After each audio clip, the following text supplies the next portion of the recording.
सन्नाटा चीख रहा था।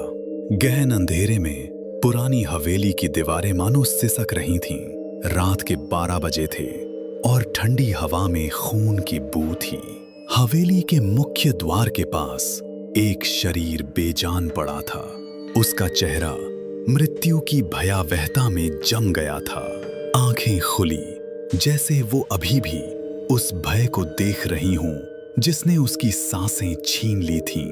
खून का गाढ़ा रंग फर्श पर फैल रहा था और पास ही एक टूटी लालटेन मद्धम जल रही थी। ये था वो क्षण जब मृत्यु ने इस कहानी का आगाज किया। रियाक्स और अर्जुन, दो दोस्त जिन्हें रोमांच की तलाश थी, उस रात उस हवेली के सामने खड़े थे। हवेली जो गांव वालों के लिए अभिशाप थी। कभी मत जाना, गांव के बूढ़े ने चेतावनी दी थी। वहां रातें जीवित नहीं रहती। लेकिन रिया की जिद और अर्जुन की हिम्मत ने उन्हें उस खंडहर के दरवाजे तक खींच लिया। रिया के हाथ में टॉर्च थी जिसकी रोशनी हवेली के काले पत्थरों पर कांप रही थी। अर्जुन ने दरवाजे को धक्का दिया और लकड़ी की चरमराहट ने रात को और भयानक बना दिया।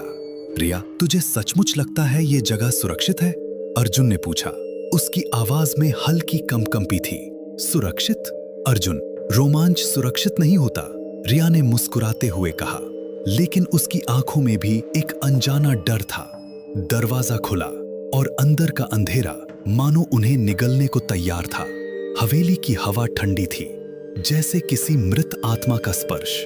दीवारों पर पुराने चित्र लटक रहे थे जिनमें चेहरों की आंखें उन्हें घूर रही थीं। हर कदम पर फर्श चरमराता जैसे कोई उनके पीछे चल रहा हो। रिया की टॉर्च की रोशनी अचानक झपकी और एक पल के लिए पूर्ण अंधेरा छा गया। क्या हुआ? अर्जुन ने फुसफुसाया। पता नहीं, बैटरी होगी, रिया ने जवाब दिया। लेकिन उसकी आवाज डर से भारी थी। तभी दूर से एक आवाज आई, हल्की लेकिन साफ, जैसे कोई औरत धीरे धीरे रो रही हो। रिया और अर्जुन एक दूसरे की ओर देखे। उनके चेहरे सफेद पड़ गए। ये क्या था? अर्जुन ने पूछा। शायद हवा, रिया ने खुद को समझाने की कोशिश की। लेकिन दोनों जानते थे ये हवा नहीं थी। हवेली का मुख्य हॉल विशाल था, लेकिन उसकी दीवारें मानो सिकुड़ रही थीं। हॉल के बीच में एक पुराना झाड़ फानूस लटक रहा था जिसके कांच टूटे हुए थे। रिया ने टॉर्च को चारों ओर घुमाया और उसकी रोशनी में एक पुराना दर्पण दिखा। दर्पण में उनका प्रतिबिंब नहीं था, इसके बजाय एक धुंधली आकृति थी जिसके चेहरे पर कोई आंखें नहीं थीं। रिया की सांस रुक गई। अर्जुन, वो देख, उसने कांपते हाथों से दर्पण की ओर इशारा किया। अर्जुन ने देखा और उसका दिल धड़कने लगा। ये क्या है? उसने बमुश्किल कहा। तभी दर्पण में आकृति हिली, उसका मुंह खुला और एक भयानक चीख हवेली में गूंज उठी। रिया ने टॉर्च गिरा दी और अंधेरे ने उन्हें फिर से निगल लिया। रिया, भाग! अर्जुन ने चिल्लाया और दोनों सीढ़ियों की ओर दौड़े। सीढ़ियां पुरानी थीं, हर कदम पर टूटने की कगार पर, लेकिन पीछे से एक ठंडी सांस उनके गले को छू रही थी, जैसे कोई उनके ठीक पीछे हो। रिया ने पीछे मुड़कर देखा और उसकी चीख गूंज उठी। एक काला साया बिना चेहरे, बिना आंखों का उनकी ओर बढ़ रहा था। अर्जुन, तेज! रिया ने चिल्लाया। वे ऊपरी मंजिल पर पहुंचे और एक कमरे में घुस गए। दरवाजा बंद करते ही बाहर से खटखट की आवाज आई, जैसे कोई नाखूनों से दरवाजा खुरच रहा हो। रिया और अर्जुन ने एक दूसरे को देखा। उनके चेहरे पसीने से भीगे थे। ये क्या चाहता है? रिया ने फुसफुसाया। पता नहीं, लेकिन हमें यहां से निकलना होगा, अर्जुन ने जवाब दिया। तभी कमरे की खिड़की अचानक खुल गई।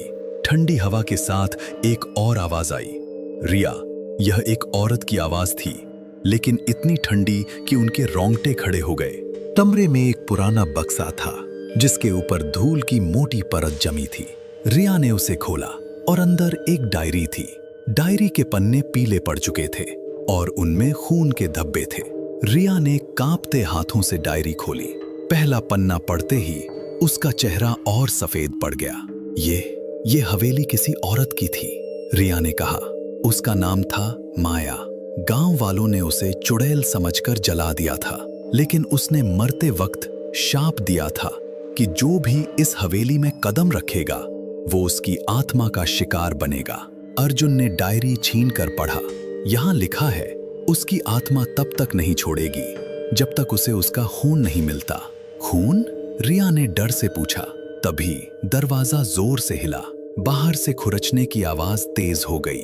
रिया, अर्जुन। वो आवाज फिर गूंजी, इस बार उनके और करीब। हमें यहां से निकलना होगा अब, अर्जुन ने कहा और खिड़की की ओर दौड़ा। लेकिन खिड़की के बाहर वही काला साया खड़ा था। उसकी आंखें नहीं थीं, लेकिन फिर भी वो उन्हें घूर रहा था। रिया ने चीखकर अर्जुन का हाथ पकड़ा। वो हमें नहीं छोड़ेगा, रिया रोते हुए बोली। शांत हो रिया, हमें कोई रास्ता ढूंढना होगा, अर्जुन ने कहा। लेकिन उसकी आवाज में भी अब डर साफ झलक रहा था। रिया और अर्जुन ने कमरे से बाहर निकलने की कोशिश की, लेकिन हर गलियारा एक भूल भुलैया की तरह था। दीवारें मानो हिल रही थी और हर कोने से कोई न कोई साया उन्हें देख रहा था। हवेली अब जीवित लग रही थी, जैसे वो उनकी सांसों को चूस रही हो। एक गलियारे में उन्हें फिर वही बेजान शरीर दिखा जो दरवाजे पर पड़ा था, लेकिन अब उसकी आंखें खुली थी और वो मुस्कुरा रहा था। रिया ने चीखकर अर्जुन को पकड़ा। ये जिंदा है। नहीं रिया, ये माया का जाल है, अर्जुन ने कहा। लेकिन उसकी हिम्मत अब जवाब दे रही थी। तभी हवेली की दीवारों से खून टपकने लगा।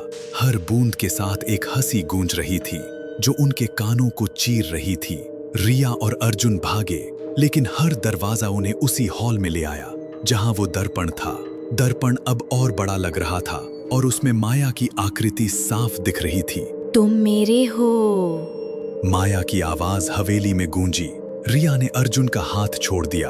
उसकी आंखें खाली हो गई थी, जैसे कोई उसमें समा गया हो। रिया, क्या हुआ? अर्जुन ने चिल्लाया, लेकिन रिया मुस्कुराई और उसकी मुस्कान माया की थी।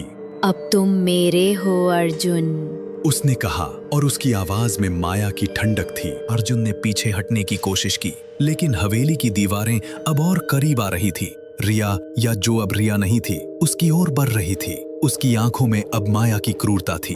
अर्जुन ने डायरी उठाई और चिल्लाया, माया, ये तेरा अंत है। उसने डायरी को आग के पास फेंका जो हवेली के एक कोने में जल रही थी। आग की लपटों ने डायरी को निगल लिया और माया की चीख हवेली में गूंज उठी। लेकिन रिया का शरीर अचानक गिर पड़ा। अर्जुन ने उसे पकड़ा, लेकिन उसकी सांसें रुक चुकी थी। माया की आत्मा अब हवेली में नहीं थी, लेकिन उसने रिया को अपने साथ ले लिया था। अर्जुन अकेला रह गया।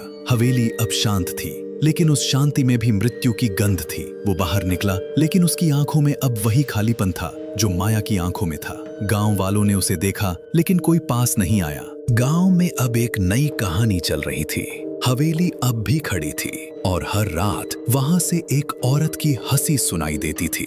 कुछ कहते हैं माया अब भी वहां है, अपने अगले शिकार की तलाश में। और अर्जुन, वो अब गांव में भटकता है, बिना किसी उद्देश्य, बिना किसी आत्मा के।